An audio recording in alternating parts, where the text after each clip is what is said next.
السلام عليكم ورحمة الله وبركاته.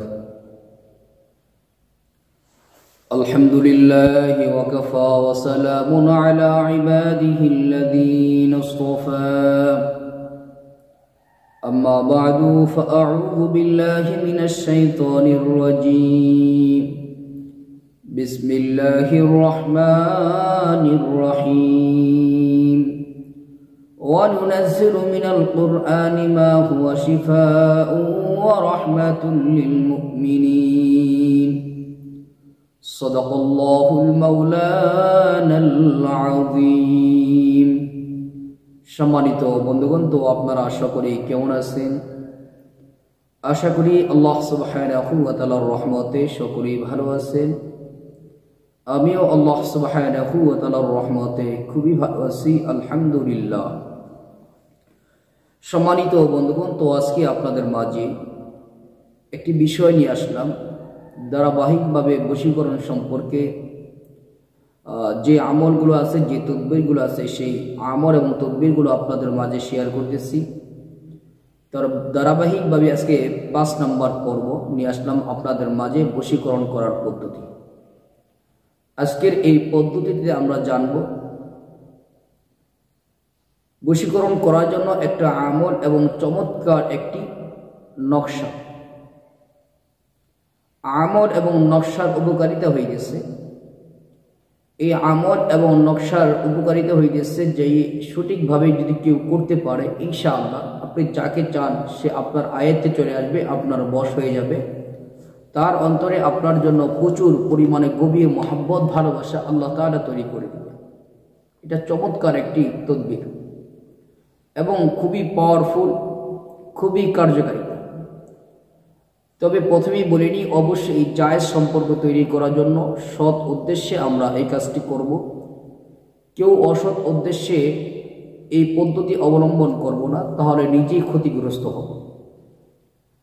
প্রথমে আমরা জেনে নিই কোন আমলটি করতে হবে।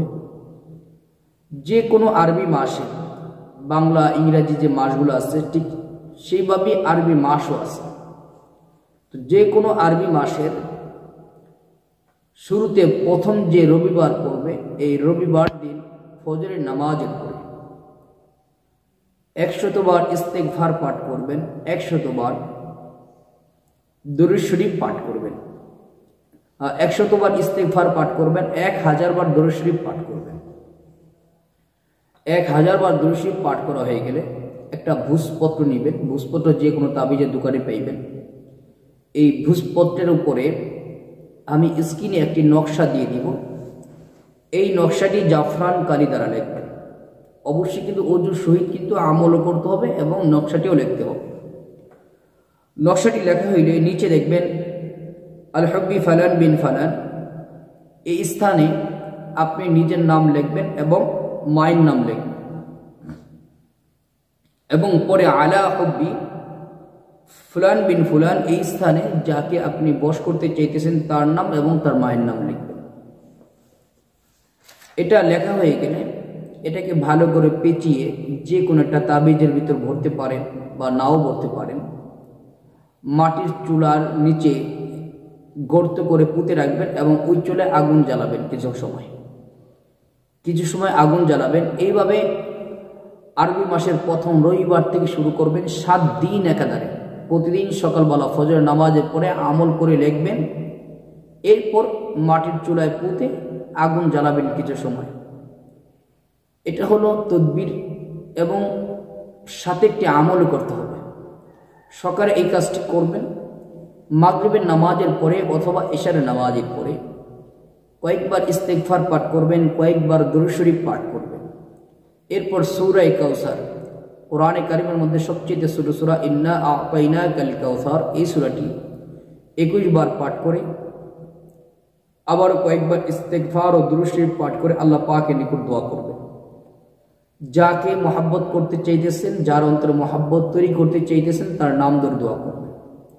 ইনশাআল্লাহ 7 দিন এই তদবির এবং আমল করার কারণে আল্লাহ তাআলা জাল্লা শানুহু অবশ্যই আপনি যে উদ্দেশ্যে কাজটি করতেছেন, আপনি আপনার মনের নেক আশা উদ্দেশ্য আল্লাহ তাআলা পূরণ করে দিবেন যাকে আপনি বশ করতে চাইতেছেন সে পরিপূর্ণ আপনার আয়ত্তে চলে আসবে। তার অন্তরে আপনার জন্য গভীর থেকে গভীর ভালোবাসা মহাব্বত আল্লাহ তাআলা তৈরি করে দেবেন।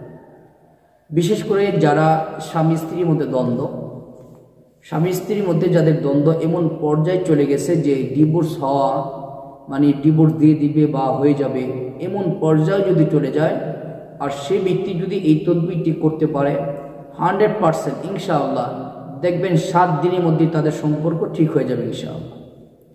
আল্লাহ তাআলা আমাদেরকে দুনিয়ার যে কোনো সমস্যার সম্মুখীন হলে কোরআনী আমল বেশি থেকে বেশি করার তৌফিক দান করুন, আমিন। আসসালামু আলাইকুম ওয়া রাহমাতুল্লাহি ওয়া বারাকাতুহু।